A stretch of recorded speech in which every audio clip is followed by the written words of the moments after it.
компании «Фермион» я около 7 лет.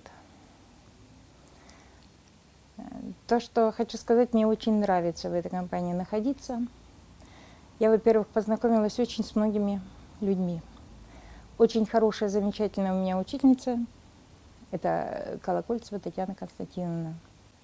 Попав в компанию, я, конечно, сразу приобрела устройство.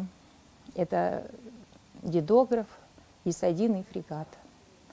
Имея эти устройства, начала работать. Первый у меня результат был, это муж избавился от храпа, который, это что-то было невыносимо, храпел по страшной силе.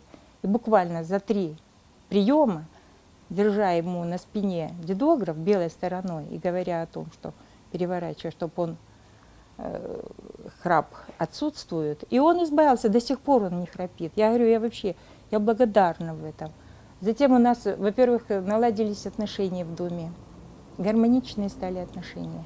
Раньше мы жили как кошка-собака. Сейчас вообще, вот, честно, вот, я благодарна все-таки вот этим устройствам Николаю Владимировичу Верховцеву, что изобрели такие чудо-устройства.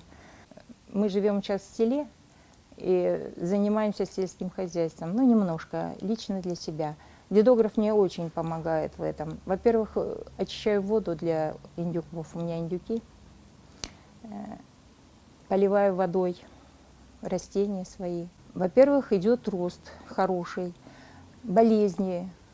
У помидор болезней нет. У всех вот как-то они растут, интересно, это самое, ну, всякие болезни. У меня такого нет. У меня всегда крупные, хорошие помидоры, мясистые. Ну, угощала девчат, всегда радуются. Думают, о, Вер, какие вкусные, прекрасные у тебя овощи. Ну, в общем, большое дело сделали для нас вот этим устройством. Помощь большая.